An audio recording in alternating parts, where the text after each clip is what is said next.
Okay, so moving on to chapter 17 now. This one's broken down to, it's still, I believe, 5 sections, but it's shorter lectures per section. So lots of information that's relevant to you in terms of like what goes on today within this section. So the first thing we have to cover is this thing called populism. Get my remote to work. There we go. Okay, so the last unit, with all the robber barons and all the captains of industry, and the various labor movements and stuff like that, people are going to demand changes. This is the era where those changes start coming in. So there's a brand new political party that arises in 1892. And these people are called the Populist Party. They're supposed to be a party of the people. Originally it was called the People's Party. There are still elements of populism and the tactics of populism that are used by various individuals. Donald Trump actually utilized populism whenever he was elected in 2016. Okay, so the goal of these political movements from populism was to unite the people, give power to the people, and give power to workers. Okay, that's actually something that will be an ongoing theme, is how do we give more power to individuals. So anyway, the main things they wanted, first and foremost, they want an 8-hour workday. They feel that after 8 hours, the workplace becomes too dangerous. Second, they want term limits on presidents. Instead of having unlimited terms at that point in time, which is what they had, or they had the potential to do, they wanted them to only serve 1 term of 4 years and then get new life into the presidency. Okay? They also wanted more money in circulation, which opponents of that say that could lead to inflation, where the government releases more cash to individuals and helps them out. They felt that they needed more money in circulation and more cash so that way farmers could be helped. And then also assistance from the government in various forms for farmers. Okay? They are founded in July of 1892. And normally whenever you have a presidential election, here's my final candidate by July, and they are going to then campaign for the November election. Okay? They're founded in July. By November, they finally had a candidate. They gain about 10% of all national votes. Okay? Now, that is huge because they are running against the Democrats and the Republicans, and then they all of a sudden take 10% of that vote. So they think they are primed moving forward to maybe perhaps get a presidential candidate in the White House, if not a couple of senators. They ultimately did not. Okay? So anyway, one of the other issues they started looking at was this thing, silver versus gold. Okay? The reason why this became a big issue, a lot of people don't realize this. For every dollar that you have in your pocket, the government is supposed to have $1 worth of gold someplace to back that dollar. Because if you're just printing off money and there's nothing to back it, your money's not worth anything. Okay, so that's why they can't just print money. They have to have a certain amount of gold someplace for it to be backed by that. Okay, we call that the gold standard. So anyway, at that point in time, the government also issued silver coins each month, okay, actually made out of pure silver. And we still issued silver coins all the way up until 1962 or 1963. So if you want a little get-rich-quick scheme, start looking through like old coins in your grandparents' house if they have like a jar full of them. Anything, I know it's at least 1962 and before, is made out of silver. Those coins are worth more of their weight in silver than they are the actual amount they're supposed to be worth. So if you have a quarter, it's worth its amount in silver rather than just 25 cents. Make sense? Okay. So anyway, but the deal is silver versus gold. The populists want more money in circulation. They feel in order to do that, they ought to have more silver in circulation to do that. Okay. So the problem is, if you put more silver into circulation and you buy more silver, you can't use that same amount of money to buy more gold. Okay? So, therefore, if they buy more silver, they're not going to have money to buy gold, there's not enough money in circulation, and people are going to panic. Okay? Which is actually what happened. Because they said, well, we can't afford to buy more gold because we're still issuing these silver coins each month. And with these silver coins, we have to do this. We don't necessarily have to release gold every month. We have to do this with the silver coins. So people panic, and they start trading in their bills for actual gold, which you used to be able to do. Okay? Now, because there's little faith in silver, the silver mines are going to close, and the price of silver is going to collapse. because people were like, nobody wants it, it's not a precious metal, it's not worth anything in terms of national currency. So basically, the price of silver goes down, price of gold goes way up, and they can't afford to buy gold at the new price, okay? Our nation wound up sinking into economic depression at this point in time. As the Industrial Revolution in the United States kind of slowed down, people started losing jobs. This whole issue with the money skyrocketed. Farmers had a lot of issues, especially maintaining crops because of fires, tornadoes, so on and so forth out on the Great Plains. But anyway, moving into 1896, silver and gold is going to be the key issue of the election. Are we going to have paper money backed by silver? Which, if we do that, silver is not worth as much as gold. So your dollar would technically be worth less than it was if it was just backed by gold. Does that part make sense? Okay. So, what they wanted to do is have a certain amount of money issued that is backed by gold and a certain amount of money issued that is backed by silver. That way there could be more money in circulation. It is the populists that want to do this. The industrial capitalists that we spent all of last chapter talking about cannot stand this idea because they want their money to be worth as much as it was when it was backed by gold. Okay? However, the practice of utilizing both gold and silver is something called bimetallism. That is where, like I said, you use gold and silver to back your money, in exchange for paper money, I should say.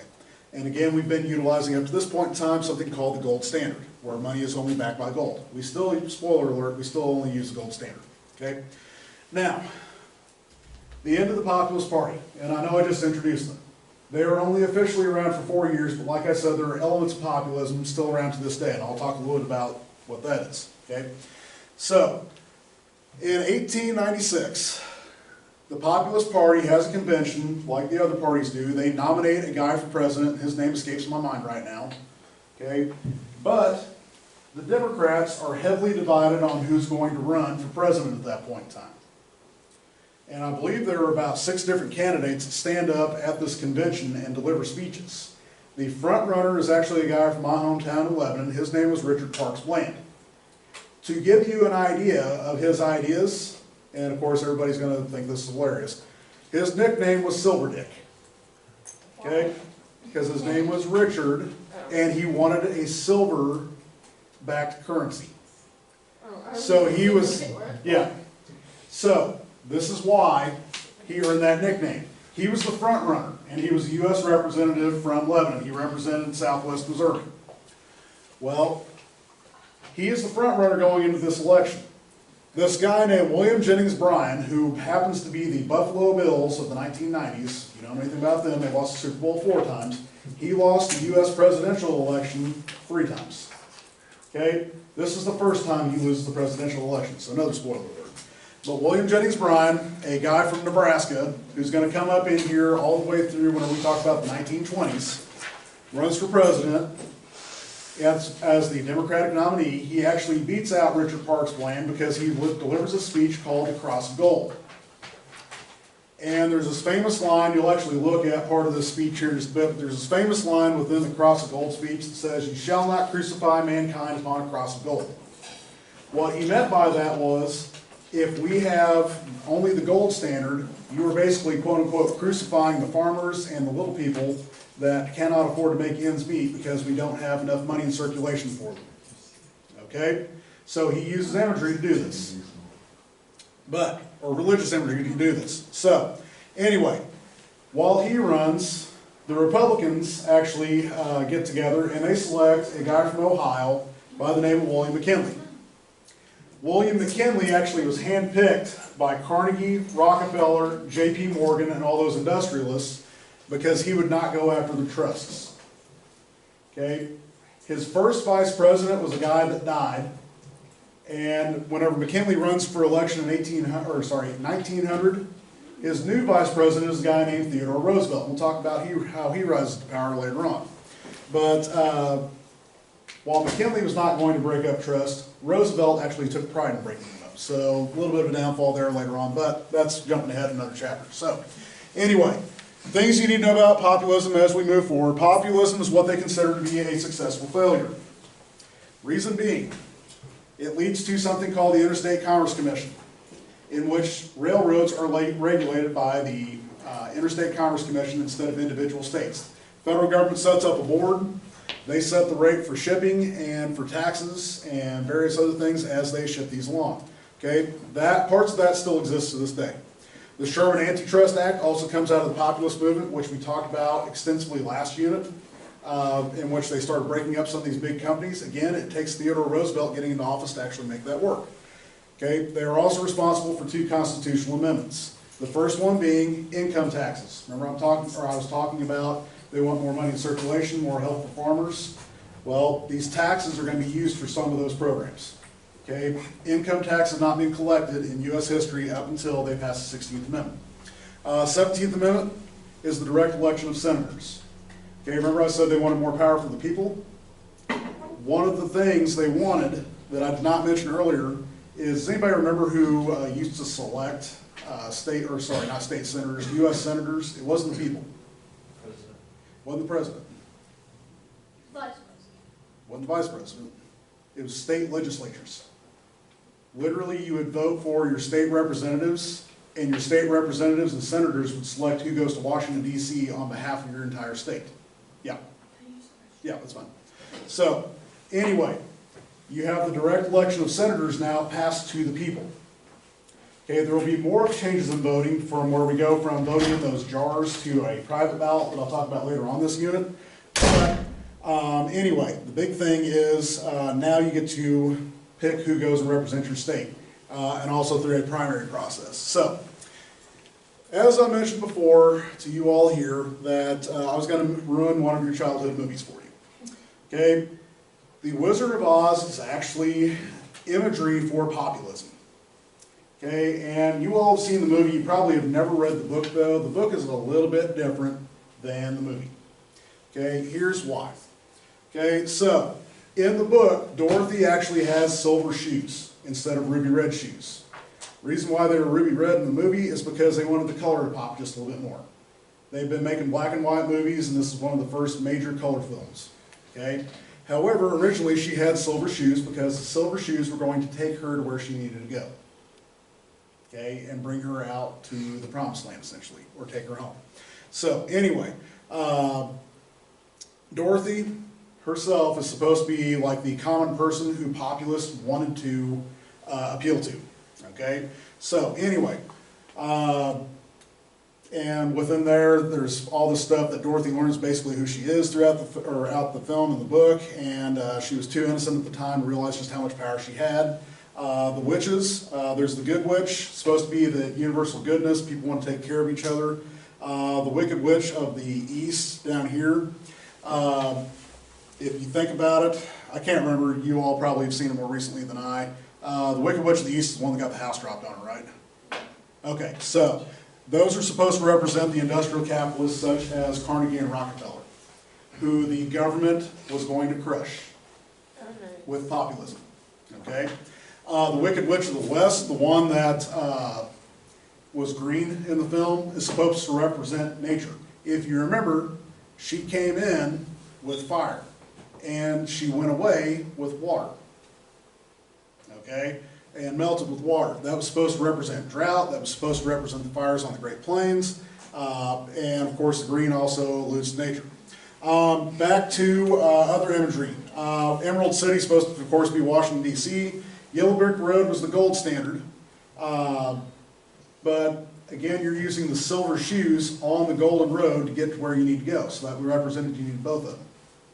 Okay, so the Tin Man was supposed to represent northern factory workers. Cowardly Lion is actually supposed to represent William Jennings Bryan, because William Jennings Bryan meant well, but he did not stand up to certain groups that he needed to stand up to in order to get elected. Let's see here. I've got the lion. Where's the scarecrow? He's over here. Midwestern farmers with the scarecrow. Okay, they thought they were weak through the populist movement. They gained power. They learned, okay, because the scarecrow originally didn't have a brain. They learned how capable they were of leadership. Okay. Trying to think what else on here I haven't gone over yet. Oh, the winged monkeys. Okay, and this one I'm kind of going, it probably wouldn't fly today. no pun intended on that one. But they're supposed to represent the Plains Indians. Okay, because if you remember, they were marching along and everything is good, and then they get attacked all of a sudden. Okay, so anyway, all these elements on here are made in a children's book, but they're supposed to advocate populism. And there's this conspiracy theory that no, he didn't actually do this to represent populism, it just so happened that it does. Well, the more that you tie into it, the more that you look at the actual book than the movie, yeah, he probably wrote this to represent how well populism could have represented the people. Now, I also mentioned, and I'm going to start trying to do this a little bit more as we get into the 20th century stuff, things that are relevant to your life that come out of this. President Trump actually appealed to the populist movement as he was running for office, because the populists, if you think about it, they were probably anti-immigration, which President Trump had a lot of policies that looked at that with immigration in terms of keeping jobs here locally in the United States. Same thing with the populists. The other thing that Trump did, that the populists did, is he appealed to people being worried about the government having too much power. They wanted that power given to the people. Trump appealed to the same thing. Also appealed to people that wanted to eliminate certain issues such as crime and sanitation and make that more streamlined. So anyway, these tactics have not gone away. They just were, for the first time, people were like, we're going to actually return power to the people, and we're going to make sure that the people are taken care of, okay? So anyway, and like I said, this movement, while it was only 4 years throughout the whole process from start to finish, by the time it's done, it has a huge impact on the United States. So that will conclude section 1.